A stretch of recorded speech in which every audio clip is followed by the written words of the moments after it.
Hello, my friends.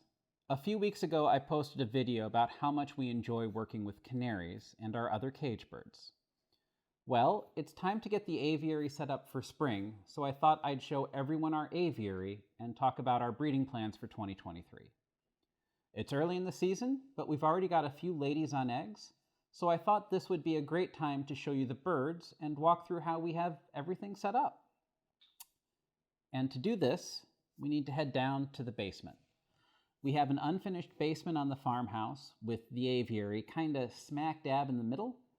If you're wondering about the relative smartness of placing an aviary in the middle of a large space with zero walls and exposed floor joists overhead, you'd be correct in assuming that it isn't the most practical of arrangements. I have said many four-letter words chasing small birds through these floor joists down here. Someday, we'll finish the basement and have a much more controlled space, but until then, this works. I have some ideas to improve the situation, and I'll film those experiments when they happen. Currently, we have 3 racks of breeding cages, and 2 of these flight cage breeding cage stacks. Lastly, we have a standalone cage down here. 8 of these smaller cages have dividers in them for canaries. The other 4 are flight cages without any dividers. The flight cages work best for the more social finch species. This one has a pair of zebra finches, for example. Each cage has several natural perches. I may give the birds 1 or 2 of the long white dowel perches, but these natural shapes are much better for them.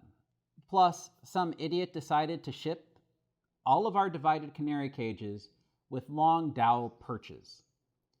It's physically impossible to use the divider and the perch they ship at the same time. Each cage is also set up with toys and an LED light. For most birds, I'm just using these small hydroponic grow lights, but they do not work with parrots. For my cockatiels, I have a special armored light. A metal shielding on the cable and a cage over the light itself protects electrical things from inquisitive beaks. The other birds, they won't mess with the lights, but parrots have a Swiss Army knife on their face and chaotic alignment, which is why they can't have nice things. And I use smart plugs on everything down here. This lets me control the daylight cycle for the birds. We have a few night lights down here for safety that will help the bird not hurt itself if it panics, but every other light is on a Govee smart plug that's tied to a single automation that I control from my phone. In the depths of winter, I kept everyone to a 10-hour day. This encouraged a molt and tamped down quite a bit on the raging canary hormones. I've slowly worked them back up to a 12-hour day, and we will keep going until I hit a 15-hour day in about 6 weeks. The birds also won't be forced to suffer through daylight savings time. When the clocks spring forward for us in the twice-annual ritual of utter idiocy, I shall shift their schedule back an hour to keep them in line with the sun, as it should be. Okay, so how do we feed the birds? I don't have a sink down here, so the pantry system is a bit improvised. In the middle of everything, I have this cart where we keep small pouring containers of feed, and we stage a pitcher of water. We also have a bucket for dumping out the water dishes and rinsing out their bowls. Finally, there's a little tote here for all their food waste. We recycle that and give it to the chickens. Since we buy our food in bulk, we keep the seed in these food-grade 5-gallon buckets with nifty screw-on tops. And then we just refill the small containers as needed. To give some semblance of organization, I've tried to use a water bottle storage rack to keep them organized, but they're not quite the right size. It kind of works, it kind of doesn't. But the best part of the aviary, it's this IKEA chair that lets me lean back and enjoy the birds. It makes sure I'm able to observe their behavior without stressing them out. I'm not going to loom over them or get in their faces, and it doesn't disturb them too much. Plus, it's a really great way to relax. I can just lay back down here, watch the birds, and listen to them. Okay, so enough about the setup. Let's talk about the birds. In the standalone cage, we have Bruce and Sheila. You've probably met them before. We're hoping that we can encourage these two to breed for us. The Cockatiels have been on the farm for a year, and we haven't had much luck so far. They're pretty, and they seem to be pretty happy, so we aren't sure what's going wrong. I'm going to be doing some things to improve their environment, improve their diet, and hopefully get them in the mood. Next, our canaries, of course. All of our canaries live in these racks of split cages.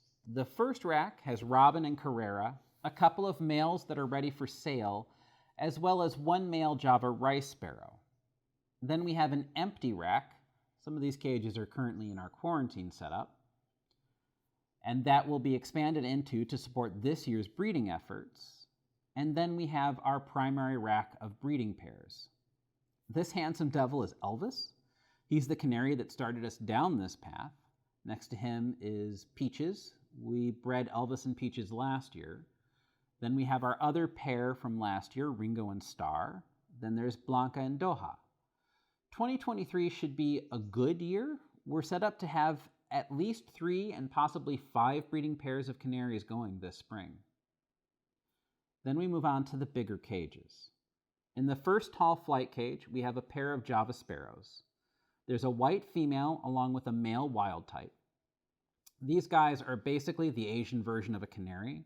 They have a beautiful song. They've been domesticated for centuries, but they don't have the territoriality of canaries, so we can keep them together. Above them in this smaller cage are a pair of zebra finches. We actually hope to use these guys as surrogates for our Gouldian finches upstairs. We love our Gouldians, but they are terrible parents. They've only successfully incubated and raised 15% of the eggs they've laid this year. So we hope to increase our odds in the future and use the zebra finches to incubate them and raise the babies. Then in this last stack of cages, we have 2 pairs of diamond doves.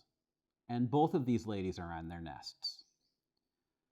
There's 2 eggs in each nest, which is what is pretty typical for a diamond dove.